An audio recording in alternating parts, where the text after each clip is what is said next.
Et notre invité ce matin, c'est Jean-Pierre Raffarin. Bonjour, merci beaucoup d'être avec nous, ancien Premier ministre, président de l'ONG Leader pour la paix. On est ensemble pendant 20 minutes pour une interview en partenariat avec la presse régionale, représentée par Julien Lécuyer de La Voix du Nord. Bonjour Julien. Bonjour Oriane, bonjour Monsieur le Premier ministre. Bonjour et bonjour au Nord. Merci. On va commencer par l'événement aujourd'hui au Sénat. C'est ce texte sur le CETA qui a été mis à l'ordre du jour par les communistes. Ce projet de loi de ratification du CETA, il n'a toujours pas été voté ici au Sénat. Les communistes ont donc mis à l'ordre du jour de leur niche parlementaire. C'est rare. En 2018, vous aviez écrit une tribune avec l'ancien vice-premier ministre du Canada pour appeler la France à ratifier rapidement le CETA. Est-ce que 6 ans après, vous trouvez normal que le gouvernement n'ait toujours pas mis ce traité à l'ordre du jour du Sénat? Alors, petit sourire pour commencer. Le grand événement, c'est quand même l'arrivée de Marie-Jeanne Bellamy, sénatrice de la Vienne. On va en parler, mais ça c'était dimanche. Je vous promets, on en parle. Il faut saluer quand même cette grande victoire. Et donc, on y reviendra. C'est ça l'événement qui va marquer cette journée. Alors, très fondamentalement, je crois qu'il faut voter ce texte. Et ce texte est en effet nécessaire. On a construit une période transitoire pour voir les résultats. Les résultats sont convaincants.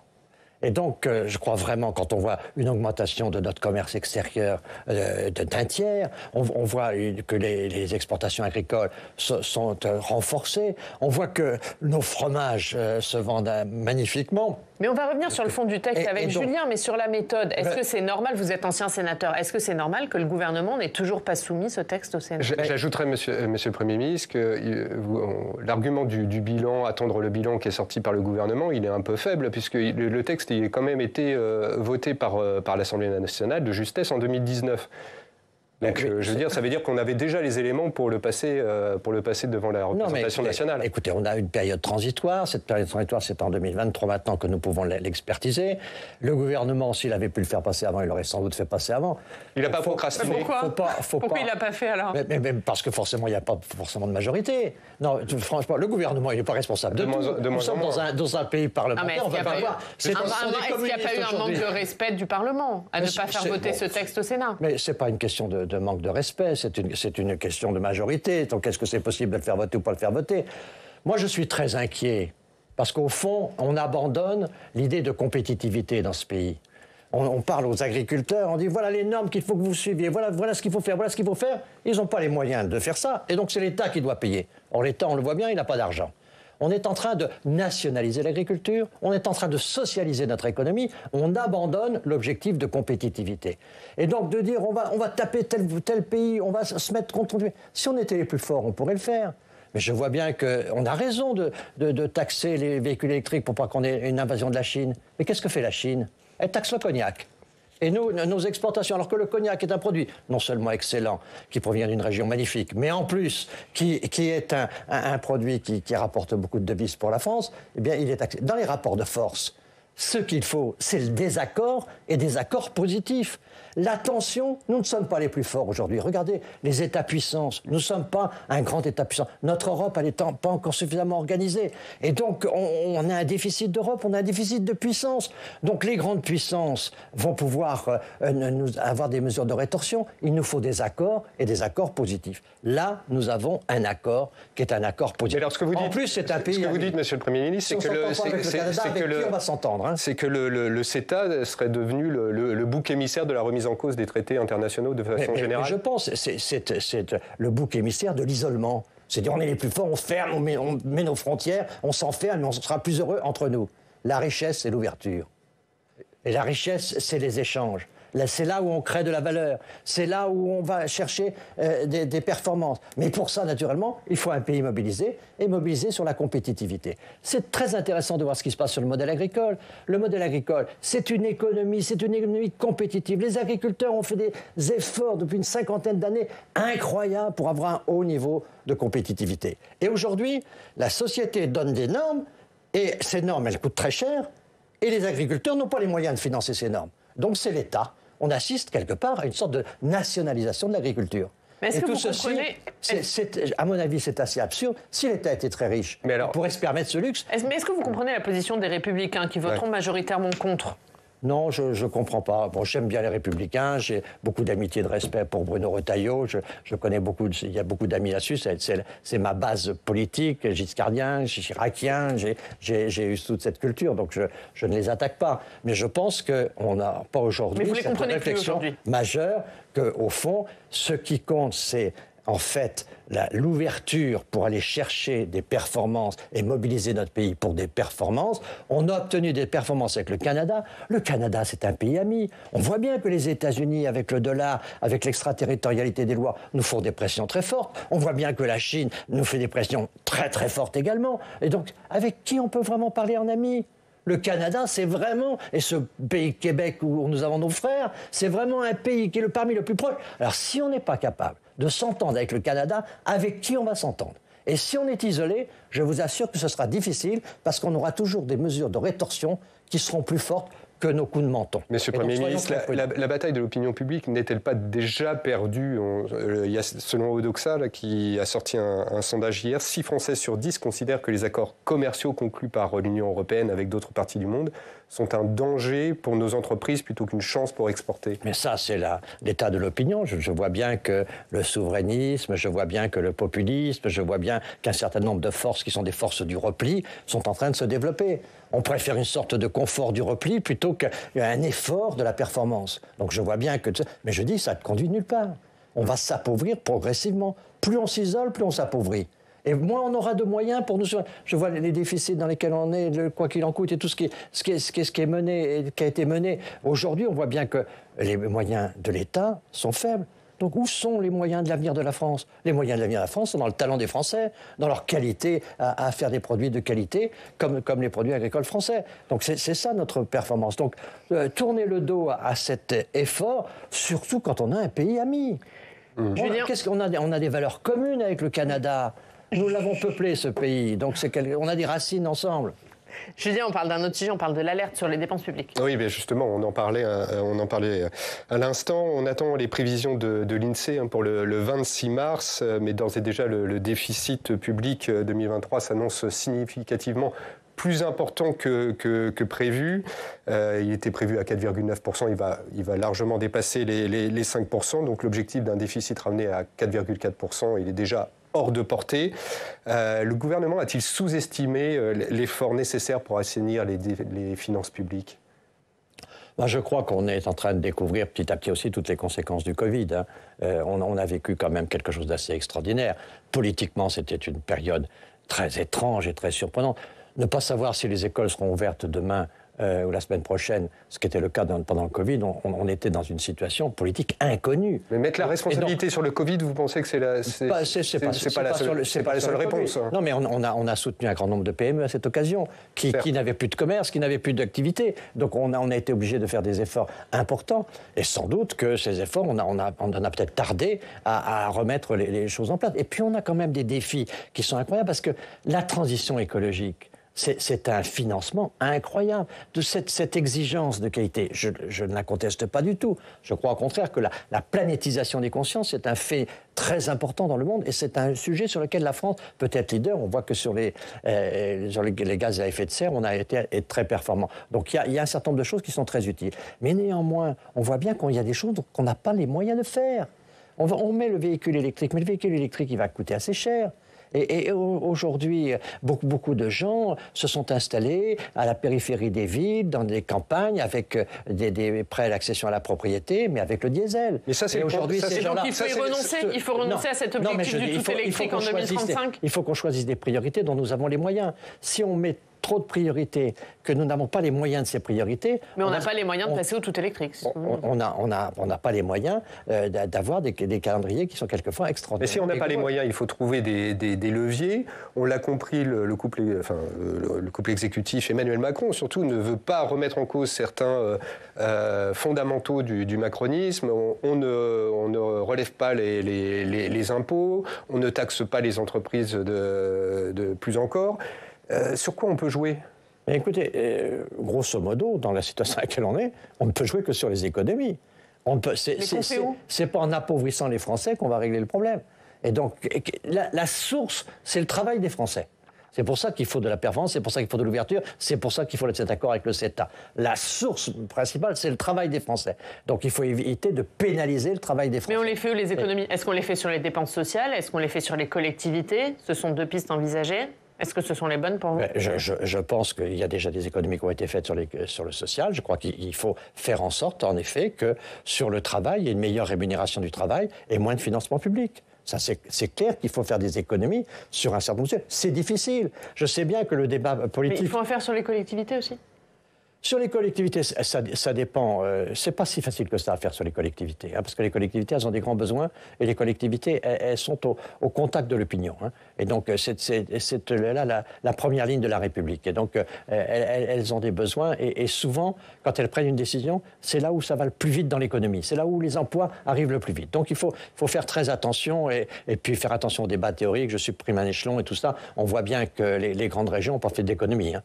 Donc, on est dans une situation là sur laquelle il faut être prudent. Moi, je ne veux pas qu'on sépare les collectivités de l'État. Les collectivités, c'est la première ligne de l'appareil public. Hein. Et donc, il faut travailler avec elles, il faut les écouter. Et puis, il y a un certain nombre de choses qui sont importantes. Je pense que ce qui est quand même très important, il y a deux choses qu'il faudrait faire pour les collectivités. Un, le retour du maire dans la fabrique de la loi. C'est absurde que le maire ne soit pas dans la fabrique de la loi. On exclut le maire, qui est la personnalité politique la plus appréciée des Français, qui est la plus proche des réalités, qui est la plus proche du terrain. Et de quelle manière? Donc le retour du cumul des mandats. Le mot cumul, naturellement, c'est déjà une idée qui est péjorative. Moi, je dis la responsabilité de faire la loi. Aujourd'hui, vous êtes maire, vous n'avez pas le droit de faire la loi. Vous ne pouvez pas être à l'Assemblée nationale. Vous êtes pour le retour de la possibilité d'être à la fois maire et parlementaire. Voilà, je pense qu'il faut être maire et parlementaire. Ça, je pense qu'on a besoin de maires au Parlement. Ça, je crois que c'est essentiel. Et puis, deuxièmement, on a besoin d'un niveau fiscal par collectivité. La dignité d'un élu, c'est d'être capable d'assumer sa responsabilité, de lever l'impôt pour faire la dépense. Et donc, c'est à lui de trouver l'équilibre entre l'attente sur les dépenses et la capacité à payer des impôts. Vous voulez dire redonner de l'autonomie fiscale aux collectivités? L'autonomie fiscale aux collectivités. Je pense que c'est la responsabilité de l'État. Mais pas jusqu'à remettre en cause la disparition de la taxe d'habitation, par exemple. Ça c'est à voir avec les collectivités territoriales. Je pense qu'il faut... les communes, elles ne seraient pas contre. Mais est-ce que c'est un débat qu'on peut remettre sur la table, le retour de la taxe d'habitation? Mais je pense qu'il ne faut pas forcément la taxe d'habitation. Il faut trouver quelque chose qui est lié à l'économie. Parce que c'est le travail qui est la richesse, et donc il faut que, quand on gagne de la richesse, on puisse financer la partie sociale. C'est notre travail qui finance notre social. L'autre aspect sur lequel je voulais vous interroger sur les dépenses publiques, c'est que Bruno Le Maire évoque dans son livre La Voix française la nécessité de passer d'un État-providence à un État protecteur. Il réclame même... il songe même à un référendum sur la réforme du système social. Vous en pensez quoi? Mais moi, je crois qu'il faut en effet qu'on arrête de penser que c'est la dépense de l'État qui règle nos problèmes. La dépense de l'État, elle peut régler un problème, mais elle en crée un autre après, derrière. Parce que, par définition, nos moyens sont contraints.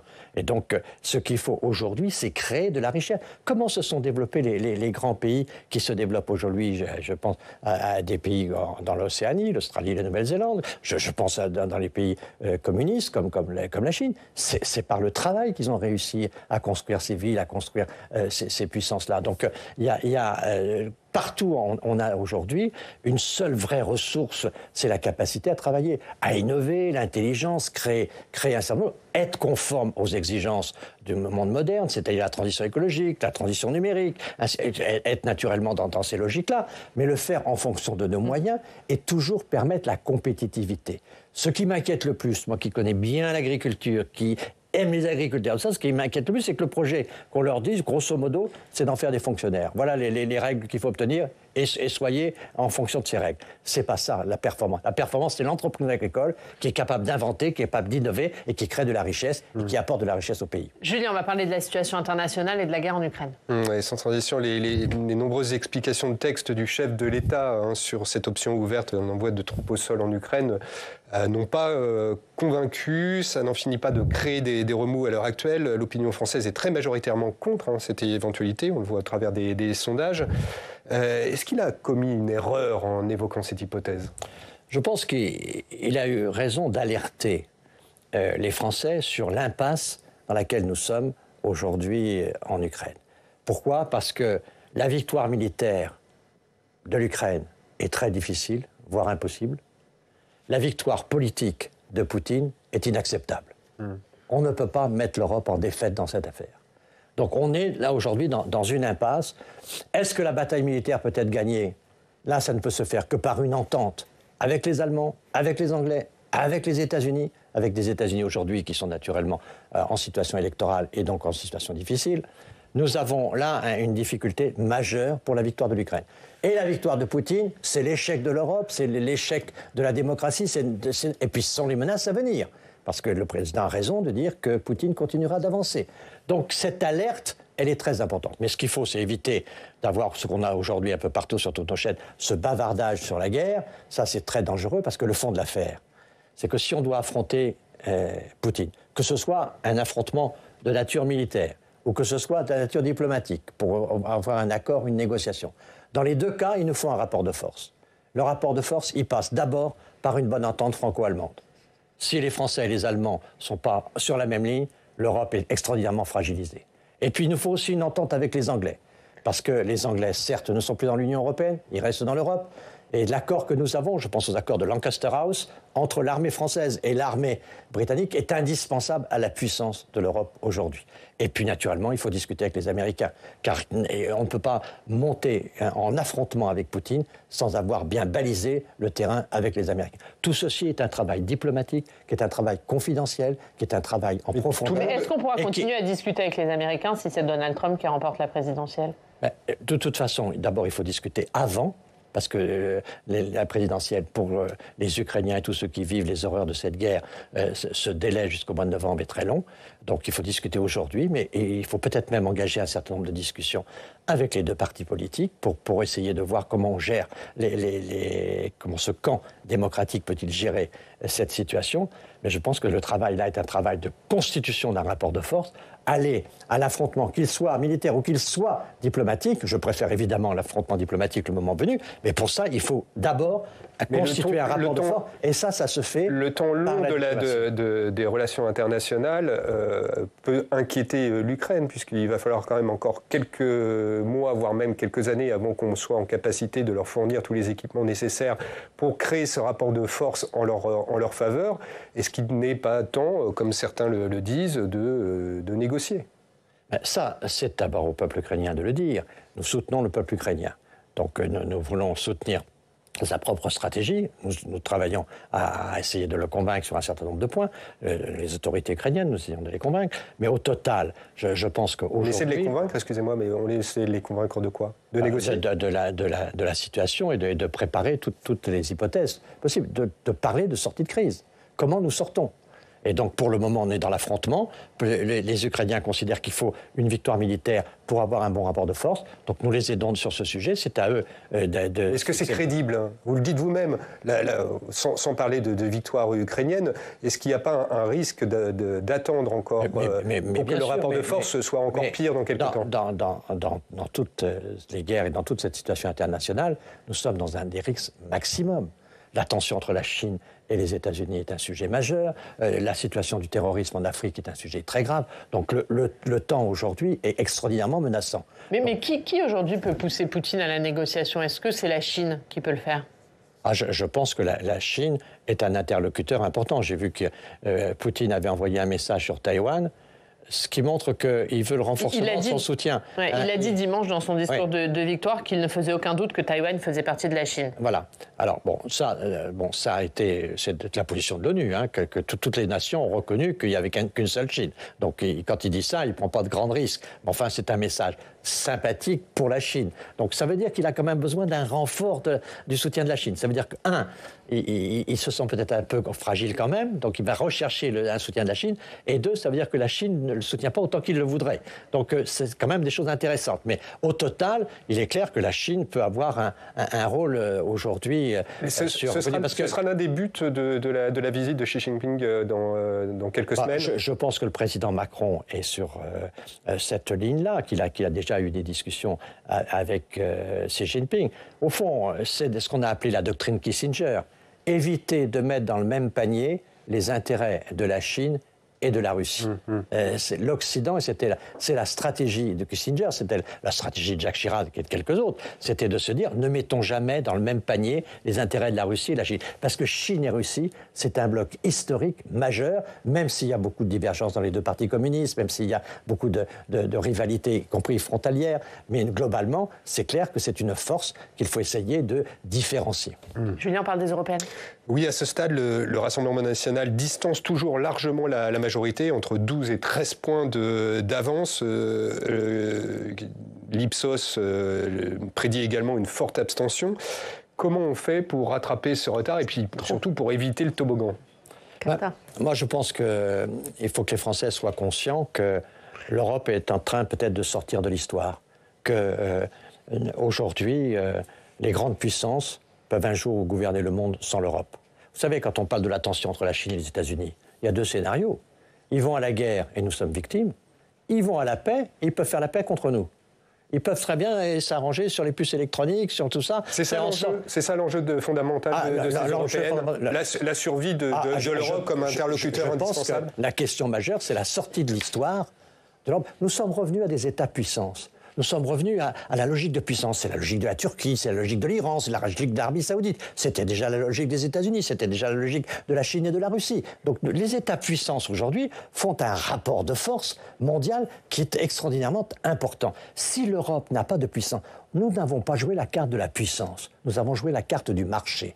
Nous avons voulu faire un marché qui était un marché qui évitait les grands monopoles, qui évitait les grands groupes, qui évitait les champions européens pour que les lois de la concurrence soient respectées. Non mais Julien rappelait l'écart dans les sondages. Est-ce que la majorité aujourd'hui, elle a perdu le combat face au Rassemblement national? Mais bien sûr que non. D'abord, vous savez, les élections européennes, ça mobilise l'opinion publique dans les 15 jours avant les élections. Donc l'opinion publique aujourd'hui a d'autres soucis que les élections européennes. Donc on va voir un peu la situation. Mais ce que je crois, c'est que progressivement, les Françaises et les Français vont se rendre compte que l'Europe, c'est notre seul levier de puissance aujourd'hui. Quand vous voyez que, même il faut qu'on fasse très, très attention, quand vous voyez les capacités de rétorsion, quand vous voyez nos importations, nous sommes dépendants d'un grand nombre de pays dans le monde. C'est pour ça que l'affaire canadienne est incompréhensible, parce que c'est un des pays avec lesquels on a des résultats positifs. Mais pour les autres, naturellement, on peut jouer des muscles, mais s'ils jouent des muscles, ils ont des muscles plus puissants que nous. Et donc, on ne sera pas des vainqueurs. Donc, le fond de l'affaire, aujourd'hui, c'est de comprendre que ce dont l'Europe a besoin, c'est de la puissance. Ça veut dire d'abord une entente franco-allemande, et ça veut dire aussi que nous n'avons pas peur de l'avenir, mais que nous voulons l'assumer. Une défense européenne à travailler. Vous savez, les peuples européens, quand ils ont peur de la guerre, ils appellent les États-Unis. Eh bien, aujourd'hui, il faut se dire que les États-Unis ne seront pas avec M. Trump forcément inconditionnellement à nos côtés. Donc, il faut qu'on prépare notre propre défense, notre souveraineté, de la puissance. Voilà, on vous l'avait promis pour terminer, un petit mot sur Marie-Jeanne Bellamy, puisque elle a succédé à votre siège. Alors, il y a eu Yves Boulou entre-temps, mais en tout cas, elle vous a succédé à ce siège de sénateur de la Vienne dimanche. C'est la première fois, je crois, que la Vienne contre une sénatrice. La première fois que nous avons une sénatrice. Il était temps, non? Et puis une bonne. Il était temps, en effet. Mais nous avions des suppléantes. Elle connaît déjà le Sénat. Elle était la suppléante d'Alain Fouché. On a été candidats ensemble. C'est une femme de qualité. Elle a présidé l'association des maires, le service des pompiers, le SDIS. Elle a une belle expérience. Elle travaille avec une majorité rassemblée avec Alain Pichon au département. Donc, moi, j'ai grande confiance à la fois dans l'énergie féminine et à la fois dans ses talents propres. Et donc, c'est une bonne solution. Et je pense qu'avec Bruno Belin, l'autre sénateur, ils font du bon travail. Et voilà, le message est passé. Merci Jean-Pierre Raffarin. Merci beaucoup d'avoir été avec nous. Julien, la une de La Voix du Nord, les réserves d'eau sont pleines. Oui. C'est plutôt une bonne nouvelle. C'est plutôt une bonne nouvelle pour le Nord. Merci Julien, à la semaine prochaine. On va parler d'Europe. Débat sur les européennes tout de suite dans ce Club des Territoires.